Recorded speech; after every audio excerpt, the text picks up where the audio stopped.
Subscribe करिए हमारे channel target UP TET CTET को और बेल आइकन को दबाइए।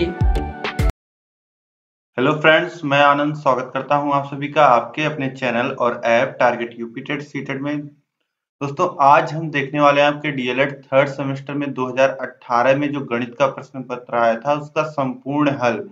किस प्रकार के प्रश्न बने थे आप सभी को मेरे साथ सॉल्व करते हुए चलना है और एक एक प्रश्न को अच्छे से समझते हुए चलना है। कॉन्सेप्ट को किस बेस पे क्वेश्चन बना था, किस कॉन्सेप्ट पे क्वेश्चन बना है, सारा कॉन्सेप्ट मैं आपको समझाऊंगा और तेजी से हम सॉल्व करते हुए क्वेश्चन को चलेंगे। और बाकी पेपर्स भी मैंने सॉल्व करा दिए हैं, सभी क्लासेस आपकी ले ली हैं, तो सभी का लिंक आपको ऊपर आई बटन में नीचे डिस्क्रिप्शन बॉक्स में मिल जाएगा। सभी को आप पढ़िए, सभी क्लासेस को पढ़िए और इसी प्रकार के जितने भी पेपर्स हुए हैं सभी को मैं सॉल्व करा रहा हूं, तो सभी आप देख सकते हैं। अब चलिए स्टार्ट करते हैं। देखिए, 1 घंटे का पेपर है आपका 25 नंबर का और सभी प्रश्न आपको करने हैं, आपको पता ही है। सबसे पहले 5 बहुविकल्पी प्रश्न हैं, सभी को हम देखते हैं। देखिए, पहला है, अब यहाँ पे x⁻⁻6 डिवाइड बाई है x⁻⁻7। अब घात के नियम में आपने पढ़ा है कि a के पावर m हो और भागा a के पावर अगर n हो तो इसे हम लोग क्या लिख सकते हैं, a के पावर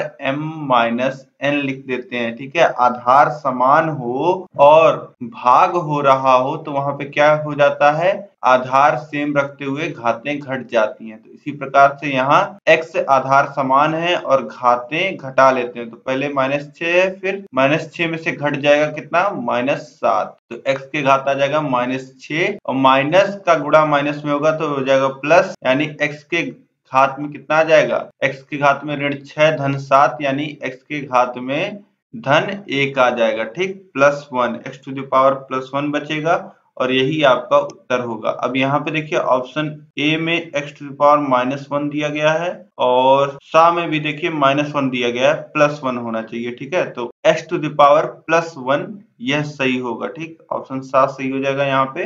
अब इसके बाद देखिए प्रश्न संख्या 2 है, का न्यूनतम रूप है। यहाँ पे आपको एक एक्सप्रेशन दिया गया है x⁻x²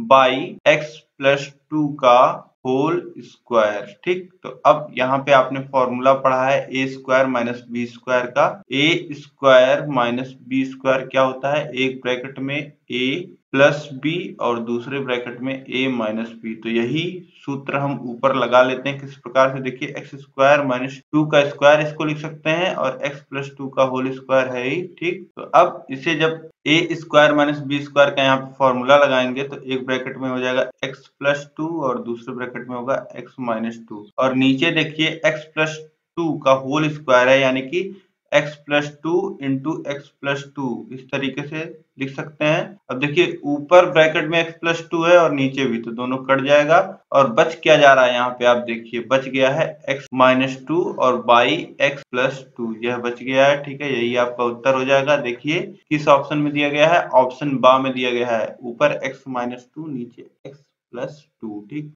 अब इसके बाद अगला प्रश्न हम देखते हैं। प्रश्न संख्या 3 है, यदि एक घन की कोर 4 सेमी हो तो घन के कोरों की संख्या होगी। अब घन के कोरों की संख्या नियत होती है।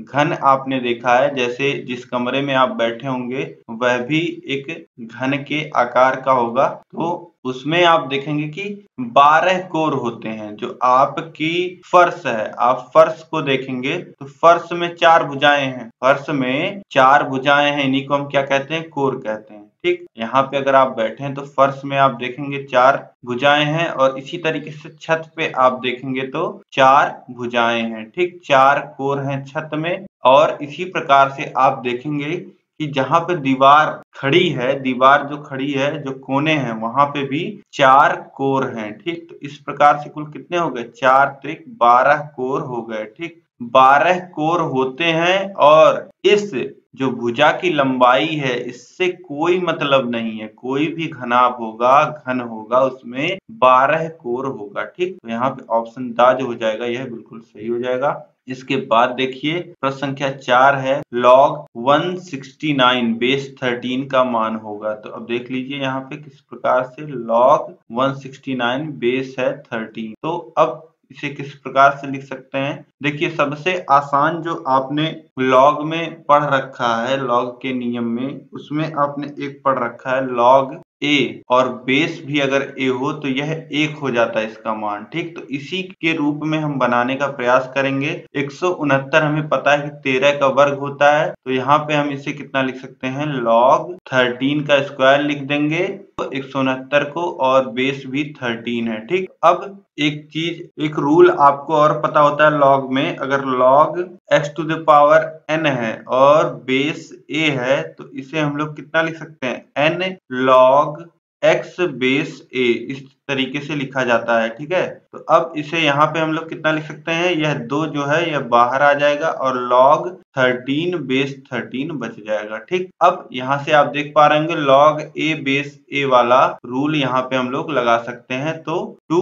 log 13 बेस 13 कितना हो जाएगा, 1 हो जाएगा, तो 2 गुणे 1 यानी कि वैल्यू कितनी आ जाएगी, 2 आ जाएगी। तो ऑप्शन दा जो हो जाएगा यह बिल्कुल सही हो जाएगा। बस लॉग के नियम आपके दिमाग में होने चाहिए, आप बहुत ही आसानी से, बहुत ही आसान है, आप देखते ही इसका उत्तर बता सकते हैं। इसके बाद देखिए प्रश्न क्या 5 है, अर्धवृत्त में स्थित कोण का मान होता है। तो कभी भी आप देखेंगे दोस्तों, वृत्त में, अर्धवृत्त में मतलब आधे वृत्त में जो बना हुआ कोण होता है, जो अर्धवृत्त में बना हुआ कोण होता है, वह कितने अंश का होता है, वह होता है 90 अंश का। ठीक है, कहीं भी आधे वृत्त में बना हुआ कोण 90 अंश का होता है, इसीलिए इसे कहते हैं अर्धवृत्त में बना हुआ कोण समकोण होता है। अब यहाँ पे देखिए पांचों आपके जो बहुविकल्पीय प्रश्न है वह हमने कर लिए। अब हम करते हैं अतिलघुत्तरीय प्रश्नों को। देखिए अतिलघुत्तरीय प्रश्न में पहला प्रश्न है, यदि 5 के घाते 3 बराबर 125 हो तो इसका लघुगुणक रूप ज्ञात कीजिए। अब 5 के घाते 3 बराबर 125 लिखा है, इसका लघुगुणक रूप हमें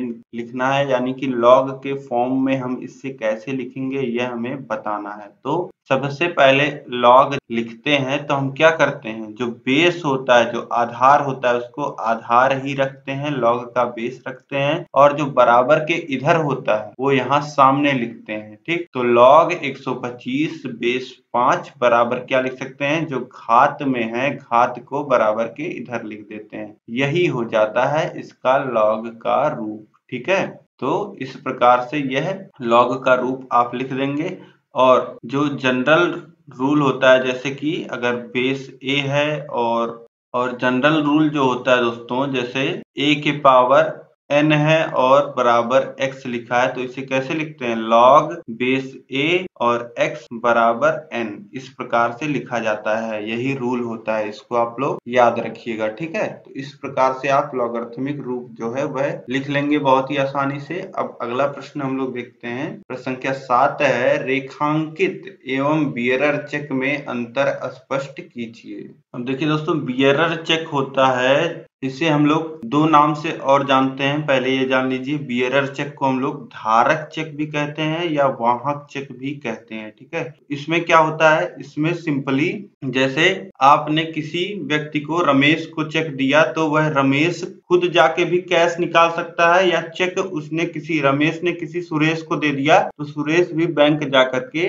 वह चेक से पैसे निकाल सकता है। ठीक है, और रेखांकित चेक में क्या होता है, रेखांकित चेक या अकाउंट पेई चेक इसे बोलते हैं, या को चेक, तो यह जो होता है जिसके नाम पे जारी किया जाता है उसी के बैंक अकाउंट में इसकी राशि आती है, कैश राशि नहीं मिलती है रेखांकित चेक में। रेखांकित चेक कैसा होता है, चेक जैसा ही होता है, बस उसमें कोने पे 2 समांतर रेखाएं इस प्रकार से खींच दी जाती हैं, तो ये क्या हो जाता है, यह रेखांकित चेक हो जाता है। इससे जिस कंपनी को या जिस व्यक्ति को यह चेक जारी किया जाता है उसके अकाउंट में ही चेक का पैसा जो है वह लिया जा सकता है। ठीक है, तो अंतर आप समझ गए होंगे। अब अगला प्रश्न देखते हैं हम लोग, प्रश्न संख्या 8 है, यदि 8, x व 18 समानुपात में हो तो x का मान ज्ञात कीजिए। अब यहाँ पे आपको 8x और 18 दिया गया है और बोल रहा है कि यह समानुपात में है।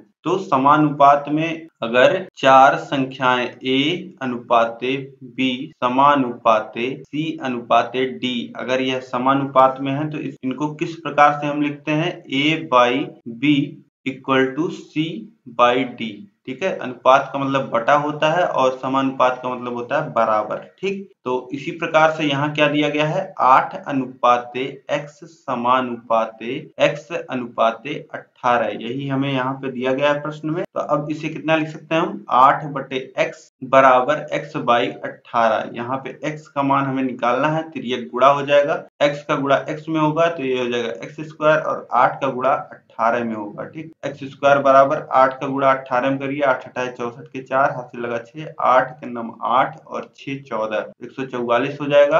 अब 144 का वर्गमूल हम ले लेंगे, 144 का वर्गमूल कितना होता है, 12। ठीक, तो x बराबर क्या हो जाएगा, 12। x का मान जो हमें यहाँ पे मिल जाएगा वह 12 मिल जाएगा। ठीक, इसी प्रकार से अब अगला प्रश्न देखिए, एक वृत्त पर दिए हुए बिंदु से स्पर्श रेखा खींचिए। अब 2017 वाले पेपर में भी यह प्रश्न मैंने आपको कराया था, बस वहां पे क्या दिया था, पहले आपको 3 सेंटीमीटर का एक वृत्त बनाना है। यहाँ पे सीधे बोला कि एक वृत्त की स्पर्श रेखा खींचना है। तो देखिए, सबसे पहले आप एक वृत्त बना लेंगे, एक वृत्त आप बना लीजिए। ठीक, वृत्त बना लिया आपने। अब वृत्त पे एक बिंदु ले लीजिए, वृत्त पे एक बिंदु आप P ले लेंगे यहाँ पे। ठीक, अब यहाँ पे अगर आपको स्पर्श रेखा खींचनी है तो स्पर्श रेखा क्या होती है, कहीं भी किसी भी वृत्त में स्पर्श रेखा केवल एक बिंदु को छू के जाने वाली रेखा होती है। ठीक है, एक बिंदु को छू करके जाने वाली रेखा होती है और यह केंद्र से जो आने वाली रेखा होती है, त्रिज्या होती है, उससे 90 अंश समकोण बनाती है। ठीक है, तो यहाँ पे कुछ नहीं करना है, जिस बिंदु को आप लीजिए उसको केंद्र से आप मिला दीजिए और इसी रेखा पे एक लंबवत रेखा आपको चाहिए P बिंदु पे, वही स्पर्श रेखा होगी। तो सबसे पहले आप क्या करिए, आप प्रकार लीजिए, P बिंदु पे जो प्रकार की नोक होती है उसे रखिए और पेंसिल से आधे से कम दूरी पे इस प्रकार से एक अर्धवृत्त नुमा चाप लगा दीजिए। ठीक, चाप आपने लगा दिया। अब OP रेखा को जहां ये A बिंदु पे काट रही है वहां पे फिर से आप प्रकार की नोक रखेंगे और एक चाप लगाएंगे। ठीक, फिर यह जो B पॉइंट मिला, जहां पे यह चाप पहले वाले चाप को काट रहा है, वहां से एक चाप आप फिर B पॉइंट पे आप नोक रखिएगा और फिर एक चाप लगाइएगा, तो ये यहाँ काटेगा C पॉइंट पे, फिर C पॉइंट B पॉइंट से फिर एक चाप लगाइएगा, आप B पॉइंट से एक चाप लगाएंगे, फिर C पॉइंट पे रख कर के नोक एक चाप लगाएंगे। इस प्रकार से यह दोनों चाप एक दूसरे को जहां काटेंगे वहां से आप यह D पॉइंट अगर हम मान लें तो D पॉइंट को आप मिला दीजिएगा P पॉइंट से। D पॉइंट को P पॉइंट से मिलाती हुई एक आप रेखा खींचेंगे तो यह क्या बन जाएगा, यह स्पर्श रेखा बन जाएगा। ठीक है, तो इस प्रकार से आप स्पर्श रेखा बना सकते हैं और इसी प्रकार से आप लैंग्वेज लिख देंगे या बना के बस दिखा देंगे तो भी आपको 1 नंबर मिल जाएगा। ठीक, अब इसके बाद देखिए अगला प्रश्न है, प्रश्न संख्या 10, समुच्चय A और B हो तो A माइनस B ज्ञात कीजिए। ठीक, तो यहाँ पे दो समुच्चय दिए गए हैं, सेट दिए गए हैं। देखिए A समुच्चय कितना दिया गया है, यहाँ पे 2, 3, 5 और B समुच्चय देखिए कितना दिया गया है, यहाँ पे 5, 7, 3। ठीक, अब यहाँ पे A माइनस B हमसे पूछ रहा है, A माइनस B समुच्चय पूछ रहा है, तो इसका मतलब क्या होता है कि ऐसे अवयव A माइनस B समुच्चय हमें निकालना है, मतलब कि ऐसे अवयव निकालने हैं जो A में हों पर B में ना हो। ठीक, अब इससे सिंपल में अगर आपको समझना है तो B में जितने भी अवयव हैं, एलिमेंट हैं, उसको आप A से बाहर निकाल दीजिए, यही हो जाएगा आपका A माइनस B। मतलब B में जितने भी अवयव हैं सबको आप बाहर निकाल दीजिए A से। तो ये कैसा दिखेगा, आप देखिए, सबसे पहले आप B में अवयव देखिए 5 है, तो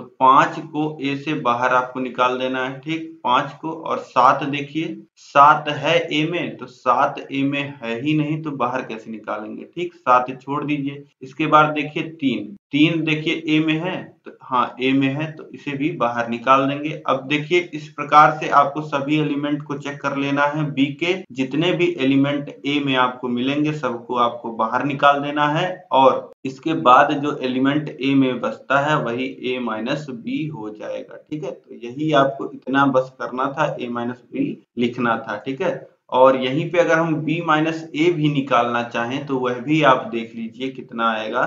अब देखिए b माइनस ए अगर हमें निकालना हो b माइनस ए, ठीक, b माइनस ए अगर निकालना हो तो मतलब कि a के जितने एलिमेंट हैं b में वह आप निकाल दीजिए। तो किस प्रकार से, अब देखिए अब a में 2 है, आपको चेक करना है क्या b में 2 है, नहीं है, तो नहीं है तो कैसे निकालेंगे, ठीक। अब देखिए a में 3 है तो क्या b में 3 है, हाँ b में 3 है तो 3 बाहर निकल जाएगा b से, ठीक। अब a में 5 है और b में भी 5 है तो 5 बाहर निकल जाएगा। और अब देखिए a के सारे एलिमेंट खत्म हो गए, सभी को हमने बाहर निकाल दिया b से, और b में अब देखिए बचा क्या है 7, यहाँ पे 7 आ जाएगा, ठीक। तो इस प्रकार से b माइनस ए भी आप निकाल सकते हैं। यहाँ पे बस a माइनस बी पूछा था तो वह हमने निकाल के दिखा दिया पहले ही आपको, और यह भी आपको समझ में आया होगा a माइनस बी और b माइनस ए में आप अंतर समझ पा रहे होंगे, ठीक है। तो परीक्षा में गलती करके मत आइएगा, सिंपली मैंने आपको बता दिया है किस प्रकार से करना है। अब इसके बाद देखिए प्रश्न संख्या 11 है, यहाँ पे हमें एक्सप्रेशन दिया गया है,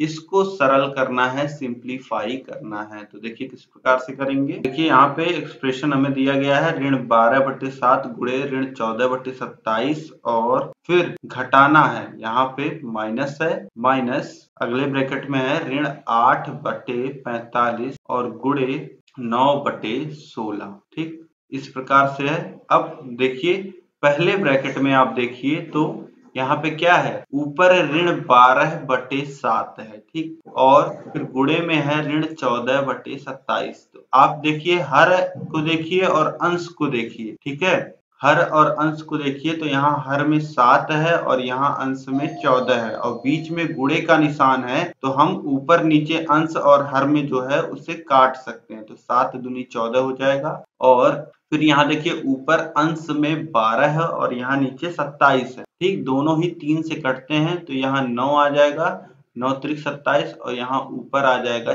4, ठीक। अब देखिए पहले ब्रैकेट में क्या बचा हुआ है वह हम लिख लेते हैं। तो ऊपर ऋण 4 बचा हुआ है, फिर गुणे में ऋण 2 बचा हुआ है और नीचे हर में बचा हुआ है 9, ठीक। तो ऋण 4 का गुणा ऋण 2 में होगा तो ये हो जाएगा धन 8, और फिर इसी प्रकार से नीचे बचा हुआ है 9, फिर इसको ब्रैकेट में ऐसे कर लीजिए माइनस, यहाँ ब्रैकेट में आप ध्यान दीजिए तो ऊपर ऋण 8 है और नीचे 16 है, 8 दूनी 16 दो बार में कट जाएगा, और 45 देखिए 3 से कटेगा और 9 भी ऊपर 3 से कटेगा, तो 15 तिया 45 और 3 त्रिका 9, ठीक। फिर 3 से 15 को काट दीजिए, 5 बार में कट जाएगा। अब ऊपर देखिए बचा है माइनस और 1, तो -1, और नीचे देखिए क्या बचा हुआ है, नीचे बचा हुआ है 5 और गुणे में 2 यानी कि 5 दूनी 10, ठीक। अब इसको सॉल्व करिए, 8/9 और ऋण का गुणा ऋण में होगा तो ये हो जाएगा धन,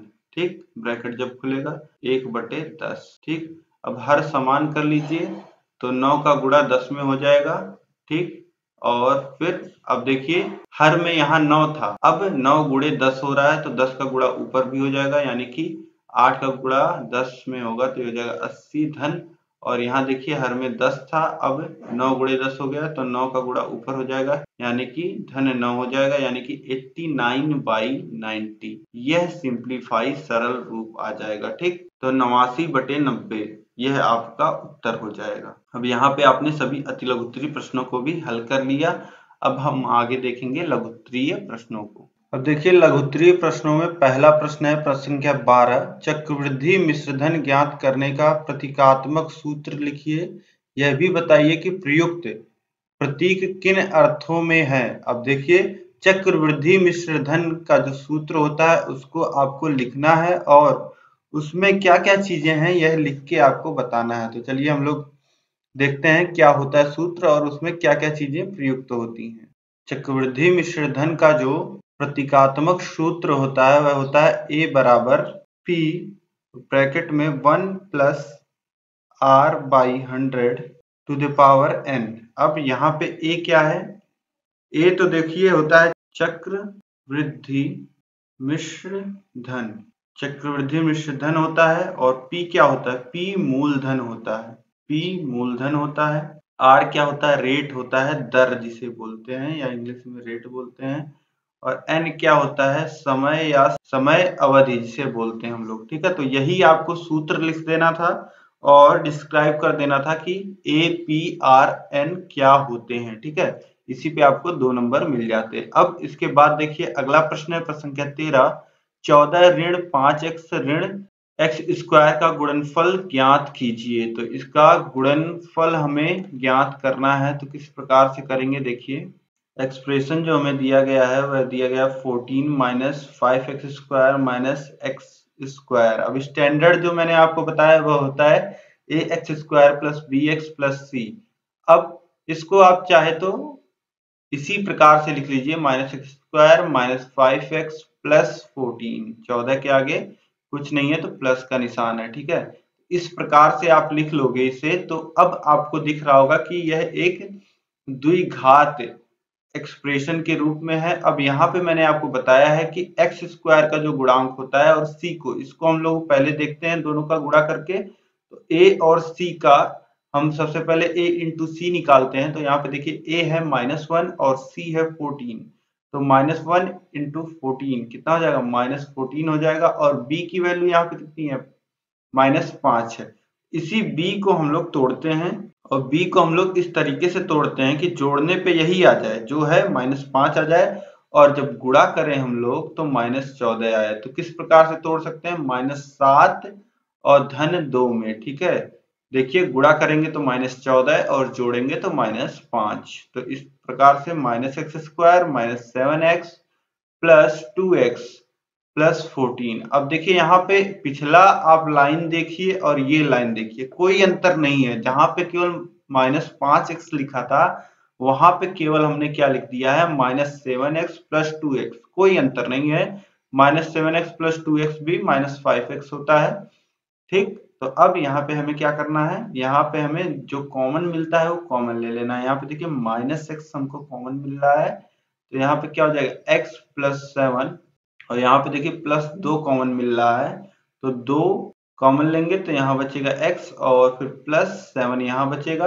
अब देखिए x प्लस 7 दोनों जगह कॉमन है और यहाँ पे बच रहा है -x और यहाँ बच गया +2। अब इसे चाहे आप इस प्रकार से भी लिख सकते हैं, x प्लस 7 और 2 माइनस एक्स, ठीक है। बस फिर जगह का अंतर हमने किया है। यहां तक छोड़ेंगे तो भी सही है, यहां तक कर देंगे तो भी सही है, ठीक है। इस प्रकार से इसका गुणनफल आप निकाल सकते हैं बहुत ही आसानी से, ठीक है।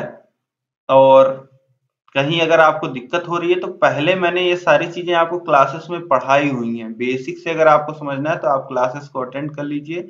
आपको सभी क्लासेस में यह सारी चीजें मैंने बेसिक से डिटेल से पढ़ाई हुई हैं। इसके बाद देखिए प्रश्न संख्या 14 है, किसी वृत्त के केंद्र से 5 सेमी की दूरी पर स्थित जीवा की लंबाई 24 सेमी है। उस जीवा की लंबाई ज्ञात कीजिए जो केंद्र से 12 सेंटीमीटर की दूरी पर स्थित हो। अब एक वृत्त है, उसमें क्या हो रहा है देखिए, 5 सेंटीमीटर पे एक जीवा स्थित है। वह बताया गया कि वह जीवा 24 सेंटीमीटर लंबी है, ठीक। फिर पूछ रहा कि उसी वृत्त में अगर 12 सेंटीमीटर दूरी पे कोई जीवा हो तो वह कितनी लंबी होगी, ठीक है। तो इसको आप समझिए, पहले एक वृत्त बना लेते हैं हम, एक वृत्त हम बना लेते हैं। अब इस वृत्त में क्या हो रहा है, आप देखिए 5 सेंटीमीटर पे एक जीवा है, यहाँ से लंबवत दूरी होती है 5 सेंटीमीटर की। ये 5 सेंटीमीटर पे एक जीवा जो है वह कितनी लंबी है, यह 24 सेंटीमीटर लंबी है, ठीक। और अब आगे देखिए कि अब बोल रहा है कि अगर इसी वृत्त में 12 सेंटीमीटर पर कोई जीवा स्थित हो तो वह कितनी लंबी होगी। तो उस जीवा की लंबाई ज्ञात कीजिए जो केंद्र से 12 सेंटीमीटर पे स्थित हो, ठीक है। अब 5 सेंटीमीटर इधर, अब मान लेते हैं कि हम लोग 12 सेंटीमीटर इधर चले जाते हैं, यहाँ पे कोई जीवा है, यहाँ पे कोई जीवा है, तो यह कितनी लंबी होगी, 12 सेंटीमीटर। अब केंद्र ओ ये है, केंद्र ओ ये है और यह 12 सेंटीमीटर है, ठीक। अब 5 सेंटीमीटर दूरी पे जब हम थे तो 24 सेंटीमीटर लंबी जीवा हमें मिल रही थी। अब यही पूछ रहा है कि केंद्र से अगर 12 सेंटीमीटर दूरी पे स्थित हो कोई जीवा तो वह कितनी लंबी होगी। तो इसको कैसे निकालेंगे, पाइथागोरस प्रमेय यहाँ पे पूरा लगना है। पाइथागोरस प्रमेय आपको दोस्तों पता होता है, जो कर्ण का वर्ग होता है, हाइपोटेनस का जो स्क्वायर होता है वह लंब के वर्ग के और आधार के वर्ग के योग के बराबर होता है। ठीक, तो यही यहाँ पे हमें अप्लाई करना है। अब कैसे, देखिए केंद्र O को आप देखिए और यहाँ पे लंबवत दूरी जो पड़ी है, यहाँ पे P पॉइंट आप मानिए, यहाँ पे O से P पॉइंट मानिए, जो OP है इसकी दूरी 5 सेंटीमीटर है और यहाँ पे इस जीवा को AB मान लेते हैं, जिसकी लंबाई AB की लंबाई हमको दी गई है 24 सेंटीमीटर। ठीक, तो केंद्र से जब भी जीवा की दूरी हम नापते हैं तो जो रेखा है OP वह इस पे परपेंडिकुलर भी होती है जीवा पे और इसे दो बराबर भागों में बांटती भी है, यानी कि AP जो हो जाएगा वह कितना हो जाएगा, 12 सेंटीमीटर हो जाएगा। ठीक, और अगर यहाँ पे हम A और O को मिला देते हैं तो यह क्या होगा, यह त्रिज्या होगी। A और O त्रिज्या होगा और यहाँ पे आप देखेंगे तो यह एक समकोण त्रिभुज बन रहा है। अगर हम त्रिभुज OAP की बात करें तो यह क्या है, यह एक समकोण त्रिभुज है, समकोण त्रिभुज है। ठीक, अब समकोण त्रिभुज है और जिसमें हमें OP पता है 5 सेंटीमीटर और AP पता है 12 सेंटीमीटर। ठीक, तो अब हम OA त्रिज्या निकाल सकते हैं। त्रिज्या यहाँ पे क्या है, कर्ण है, यानी कि OA का स्क्वायर हो जाएगा लंब यानी कि OP का स्क्वायर प्लस आधार यानी कि AP का स्क्वायर। ठीक, तो OA का स्क्वायर OP कितना है, OP 5 सेंटीमीटर है यानी कि 5 का स्क्वायर, AP कितना है, AP 12 है यानी 12 का स्क्वायर। OA का स्क्वायर बराबर हो जाएगा 5 का स्क्वायर 25 प्लस 12 का स्क्वायर 144। अब OA का स्क्वायर बराबर हो जाएगा अंडर रूट 144 और 25 169 और OA की जो वैल्यू आ जाएगी वह 13 सेंटीमीटर आ जाएगी, यानी कि त्रिज्या जो हो जाएगी वह 13 सेंटीमीटर हो जाएगी। ठीक, त्रिज्या की वैल्यू यहाँ पे दोस्तों आपको मिल गई 13 सेंटीमीटर। अब देखिए एक नई इंफॉर्मेशन हमारे पास आ गई है, जो R की वैल्यू है वह 13 सेंटीमीटर है। तो अब हमें क्या निकालना है, देखिए O और इस पॉइंट को जहां जो दूसरी जीवा जो 12 सेंटीमीटर दूरी पे स्थित है, इसको हम लोग मान लेते हैं Q पॉइंट मान लेते हैं, जहां पे यह लंब पड़ रहा है। ठीक है, अब अगर हम इसी प्रकार से O और इस जीवा को हम लोग CD मान लेते हैं, O और C पॉइंट को अगर हम लोग मिला देते हैं तो यहाँ पे भी एक समकोण त्रिभुज बन रहा है। कौन सा त्रिभुज बन रहा है, समकोण त्रिभुज OQC। OQC त्रिभुज OQC में आप अगर देखते हैं तो यह भी एक समकोण त्रिभुज है, समकोण त्रिभुज है। ठीक, अब यहाँ पे भी पाइथागोरस प्रमेय आप लगा लीजिए, तो यहाँ पे OC का स्क्वायर, OC कर्ण है, त्रिज्या है, OC का स्क्वायर बराबर हो जाएगा OQ का स्क्वायर प्लस QC का स्क्वायर, OQ का स्क्वायर प्लस QC का स्क्वायर। ठीक, अब OC हमें पता है, OC क्या है, त्रिज्या है, तो त्रिज्या कहीं भी होगी वृत्त में तो वह समान ही होगी। 13 सेंटीमीटर हमने निकाला है तो 13 का स्क्वायर। अब OQ जो हमें दिया गया है वह 12 सेंटीमीटर दिया गया है। केंद्र से जो जीवा की दूरी है वह कितनी है, 12 सेंटीमीटर और QC हमें निकालना है, QC हमें निकालना है। क्यों, QC निकलने से क्या होगा, QC का दूना ही क्या होगा, जीवा की लंबाई होगी। CD की जो लेंथ होगी वह 2 इंटू QC होगी। ठीक, तो यहाँ पे आप देखिए 169 बराबर 144 धन QC का स्क्वायर।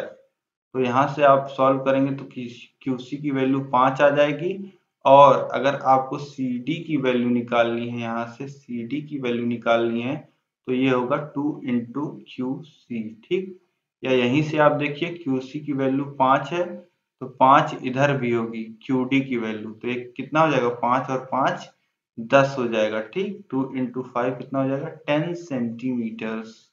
ठीक है, तो केंद्र से 12 सेंटीमीटर की दूरी पे स्थित जो जीवा होगी उसका जो लेंथ होगा वह 12 नहीं 10 सेंटीमीटर होगा। कितना होगा, 10 सेंटीमीटर होगा। तो इस प्रकार से आप बहुत ही आसानी से इसे भी सॉल्व कर सकते हैं। अब देखिए प्रश्न संख्या 15 है, 10 सेमी भुजा के दो घनों को बराबर सटाकर रखने पर प्राप्त घनाभ का संपूर्ण पृष्ठ ज्ञात कीजिए। अब यहाँ पे प्रश्न में क्या बोल रहा है कि दो घन है, घन आपको पता होता है जिसकी लंबाई चौड़ाई ऊंचाई तीनों बराबर होती है। ऐसा एक 10 सेंटीमीटर का घन है और एक घन ऐसा और है 10 सेंटीमीटर का ही, ठीक। इन दोनों घनों को सटा करके रख दिया गया है, इन दोनों घनों को सटा करके रख दिया गया है। अब घन क्या होता है, जैसे आप देखते होंगे एक क्यूब गेम आता है इस प्रकार से, ठीक है, जिसमें आपको ढेर सारे कलर्स मिलाने होते हैं, ठीक है। वैसे ही दो क्यूब क्या हुए हैं, दो क्यूब सटा करके रखे गए हैं, दो क्यूब सटा करके रखे गए हैं, ठीक। इस प्रकार से आप समझिएगा, दो क्यूब को सटा करके रखा गया है, ठीक। तो अब यहाँ पे क्या हो जाएगा, यह एक घन के आकार का हो जाएगा, ठीक। यह एक जो घन था यह एक घनाभ में बन जाएगा और घनाभ की लंबाई क्या हो जाएगी, घनाभ का लंबाई क्या हो जाएगा, जो पहले 10-10 लंबाई थी वह अब कितनी हो जाएगी, वह 20 लंबाई हो जाएगी। और चौड़ाई और ऊंचाई तो वही रहेगी, आप देख पा रहे होंगे चौड़ाई और ऊंचाई तो वही रहेगी 10 और 10, ठीक। लंबाई 20 हो जाएगी, चौड़ाई 10 और ऊंचाई 10।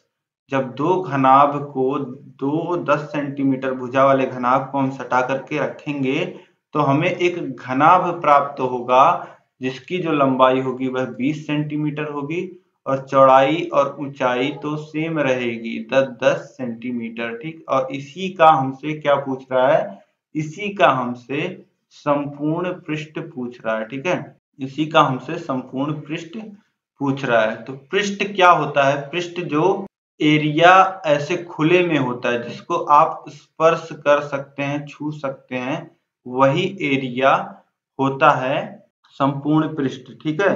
तो आप अगर सोचे दिमाग में तो दो घन को सटा करके रखना और जो प्राप्त हमें घनाभ है, अगर एक 20 सेंटीमीटर 10 सेंटीमीटर चौड़े और 10 सेंटीमीटर ऊंचे घनाभ को हम देखें या फिर 10 सेंटीमीटर वाले दो घन को सटा करके रखें तब हम देखेंगे हम कोई अंतर नहीं है, ठीक है। तो हम सीधे क्या कर सकते हैं, यहाँ पे फॉर्मूला लगा सकते हैं संपूर्ण पृष्ठ के, घनाभ के संपूर्ण पृष्ठ का फॉर्मूला यहाँ पे अप्लाई हो जाएगा 2 इंटू ए इंटू बी, यानी कि लंबाई इंटू चौड़ाई, फिर प्लस होता है चौड़ाई इंटू ऊंचाई, फिर प्लस होता है ऊंचाई इंटू लंबाई, ठीक। यही फॉर्मूला होता है, या जिसे शॉर्ट में हम लोग लिखते हैं a into B plus B into C और c इंटू ए,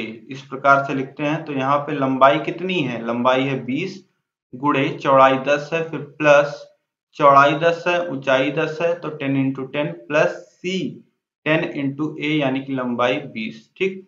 अब देखिए इसी को सॉल्व कर लेना है, 20 इंटू 10 यानी कि 200 हो जाएगा, फिर इसी तरीके से ये 100 हो जाएगा 10 इंटू 10, फिर प्लस 10 इंटू 20 200, ये हो जाएगा।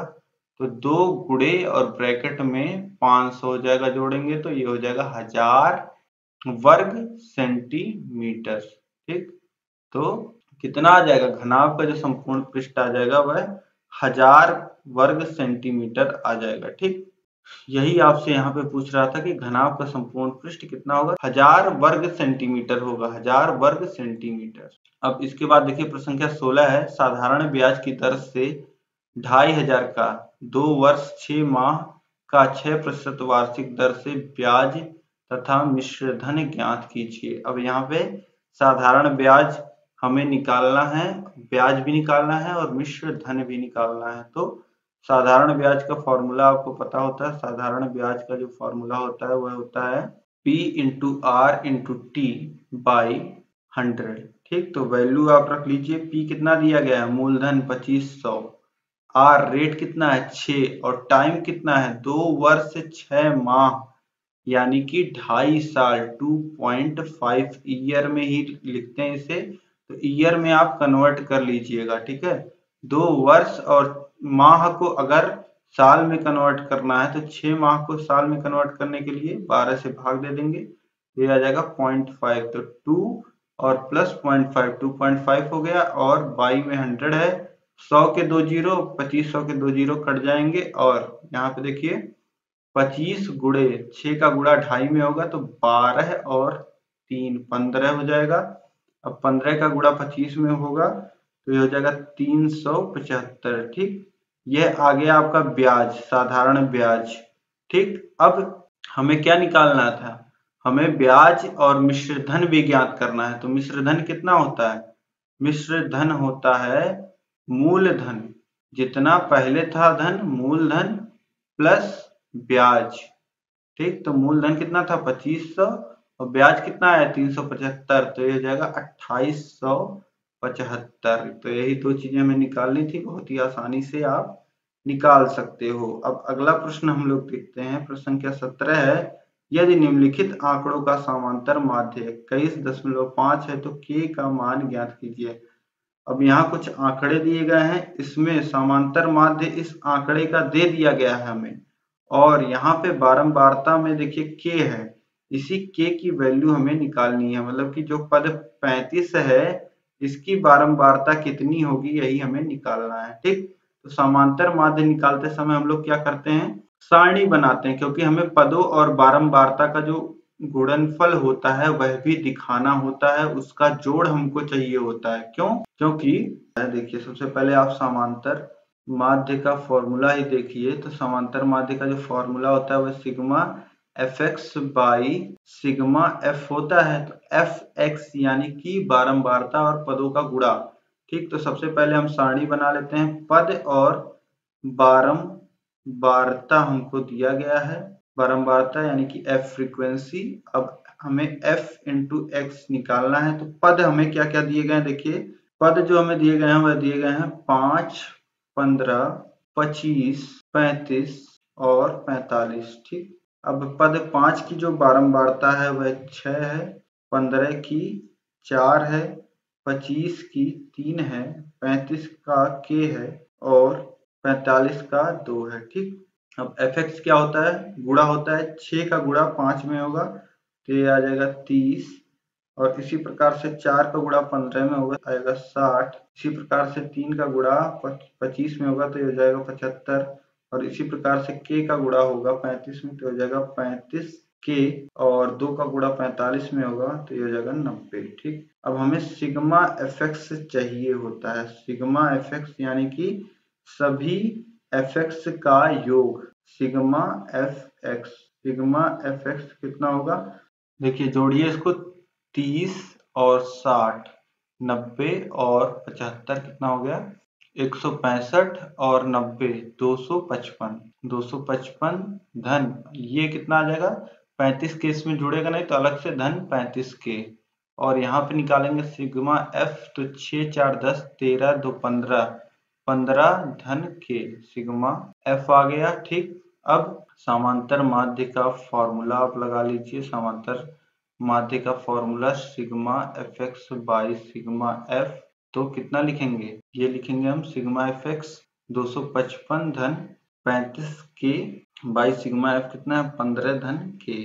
अब देखिए समांतर माध्य की वैल्यू क्वेश्चन में यहाँ पे दी हुई है 21.5, तो यहाँ पे रख लीजिए 21.5 समांतर माध्य की वैल्यू है। ठीक, अब ये कितना है 255 धन 35 के बाई 15 धन के। अब तिर्यक गुणा कर लीजिए, यहाँ 21/1, 1 का गुणा होगा किसमें 255 धन 35 के में, और इधर 21.5 का गुणा हो जाएगा 15 धन के में, दोनों में गुणा होगा तो ब्रैकेट लगा दिया, तो 255 धन 35 के बराबर हो जाएगा 21.5 का गुणा होगा 15 में, तो 15 का गुणा कर लेते हैं, 15 25 75 के 5 हासिल लगा 7, 15 का नम 15 और 7 22, 2 हासिल लगा 2, 15 2 30, 2 32, दशमलव लग जाएगा एक स्थान पे तो 322.5 हो जाएगा ये, और धन 21.5 के। अब के वाले पद जो वेरिएबल होते हैं उनको हम एक तरफ लिखते हैं और कांस्टेंट को एक तरफ लिखते हैं, तो 35 के और 21.5 के जो बराबर के उधर है धन में, इधर आएगा तो ऋण में हो जाएगा 21.5 के, और इधर है 322.5, और इधर जो 255 है वो बराबर के इधर आएगा तो ऋण 255 यहाँ पे हो जाएगा, ऋण 255। ठीक, तो अब देखिए 35 के में से 21.5 के घटाएंगे तो 13.5 के हो जाएगा, और 322.5 में से 255 घटाएंगे तो इधर बचा हुआ 45 और 22, 45 और 22 ये हो जाएगा 45 2 47 और 20 67, यानी 67.5। ठीक, तो ये आ जाएगा 67.5। अब के बराबर अगर हम निकालें तो 67.5 बटे 135.5। अब 5 देखिए दशमलव ऊपर नीचे दोनों आप हटा दीजिए। ठीक, एक एक का स्थान दोनों खिसका दीजिए, माने 10 से ऊपर नीचे आप गुणा कर सकते हैं, और 5 से काटिए। देखिए 5 दूनी 10 और 5 सत्ते 35। ठीक, तो ये 27, और ऊपर काटिए 1 और 3 और 5 135। फिर अब देखिए कितने से कटेगा, अब 9 से काटिए, 9 त्रिक 27 और 9 91 9 9 पच्चे 45। फिर 3 से काटिए 15 को तो 3 पच्चे 15, यानी कि 5 आ गया सीधे सीधे। के की वैल्यू जो आ गई के इक्वल्स टू 5 आ गया, के की वैल्यू 5 आ गई, यानी कि जो पद हमारा है 35 उसकी जो बारंबारता होगी वह 5 होगी। यही यहाँ पे आपसे पूछा था, के की वैल्यू कितनी होगी, 5 होगी। अब यहाँ पे देखिए आप, अंतिम प्रश्न है प्रश्न संख्या 18। चित्र ओ में वृत्त का केंद्र है, चित्र में ओ वृत्त का केंद्र है, ठीक है, और कोण ओ बी सी 15 अंश हो तो कोण बी ए सी और बीईसी का मान ज्ञात कीजिए। ठीक है, तो यहाँ चित्र में आप ध्यान से देखिए, एक वृत्त आपको दिया गया है जिसका केंद्र O है, और इसमें एक जीवा है BC। ठीक, इसी जीवा के द्वारा केंद्र पर कोण बन रहा है BOC, और इसी जीवा के द्वारा परिधि पे कोण बन रहा है। ठीक है, तो इसको कैसे सॉल्व करेंगे यह आप देखिए। तो सबसे पहले तो आपको यहाँ पे त्रिभुज OBC दिख रहा होगा। ये जो त्रिभुज है OBC, ये वाला त्रिभुज आपको दिख रहा है। इस त्रिभुज में अगर आप देखें तो इस त्रिभुज में क्या आपको दिया गया है, OBC, यह एंगल दिया गया है। ठीक, अब इस त्रिभुज में आप ध्यान से देखिए, जो OB भुजा है और जो OC भुजा है, यह दोनों ही क्या हैं, यह दोनों ही वृत्त की त्रिज्याएं हैं। मतलब ये दोनों भुजाएं बराबर होंगी, दोनों ही त्रिज्या हैं तो यह आपस में बराबर होंगी। और जब किसी त्रिभुज में दो भुजाएं बराबर होती हैं तो वह क्या होता है, वह होता है समद्विबाहु त्रिभुज। मतलब ऐसा त्रिभुज जिसकी दो भुजाएं बराबर होती हैं, और उसमें प्रॉपर्टी क्या होते हैं, आमने सामने, समान भुजाओं के आमने सामने के जो कोण होते हैं, इस भुजा के सामने का कोण ये और इस भुजा के सामने का कोण ये आपस में बराबर होते हैं। यानी कि त्रिभुज OBC समद्विबाहु त्रिभुज है। ठीक है, त्रिभुज OBC जो है वह समद्विबाहु त्रिभुज है, तो कोण OBC जो होगा वह कोण OCB के बराबर होगा। तो कोण OCB हम लोग लिख सकते हैं कितना होगा, 15 अंश होगा।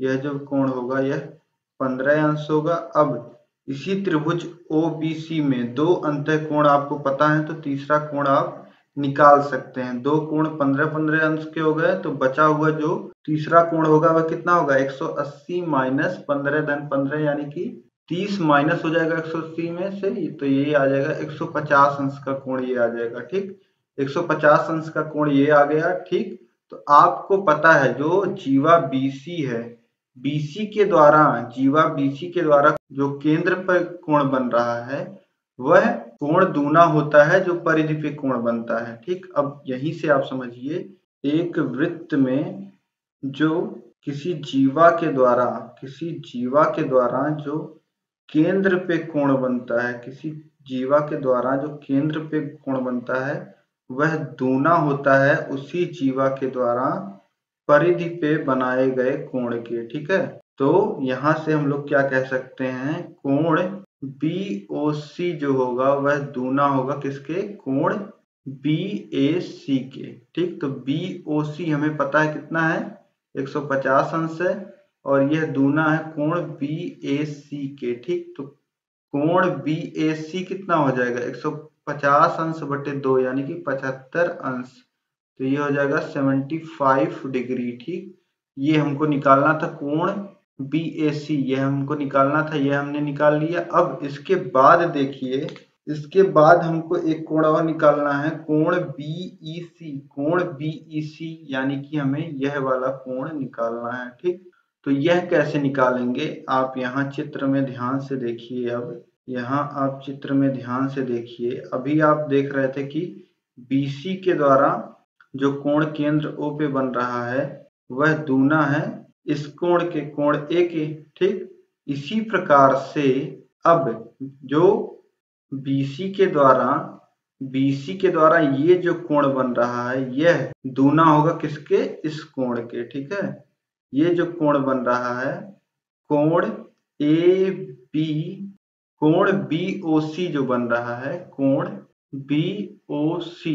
ठीक, ये वाला इधर वाला, ठीक, कोण BOC जो बन रहा है वह दूना होगा किसके, कोण CEB के। जो BEC जो कोण हमसे पूछा है वह इसका दूना होगा। तो 150 यहाँ बन चुका है, 150 यहाँ बन चुका है, और एक बिंदु पे कितना बनता है, 360 डिग्री बनता है, तो 150 बन चुका है, यानी कि 210 डिग्री बचा हुआ है। तो ये कितना हो जाएगा, कोण 210 डिग्री का हो जाएगा, और कोण E कितना हो जाएगा, 210 डिग्री का आधा, यानी कि 105 अंश का कोण हो जाएगा। कोण BEC क्या हो जाएगा, 105 अंश का हो जाएगा। ठीक, तो इस प्रकार से दोस्तों आप दोनों कोणों को निकाल सकते हैं। ये 105 अंश आ जाएगा, यह कितना आ जाएगा, 75 अंश। ठीक है, तो दोनों कोणों को हमने निकाल लिया यहाँ पे, और आपके पूरे लघुत्तरी के प्रश्न भी यहाँ पे हुए, और पूरा पेपर यहाँ पे हमने आपका सॉल्व कर लिया। बहुत ही आसानी से देख सकते हैं आप,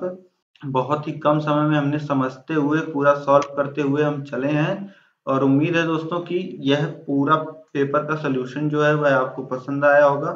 तो इस वीडियो को आप लाइक कर दीजिए, अधिक से अधिक आपको शेयर करना है, सभी दोस्तों में अधिक से अधिक शेयर करना है।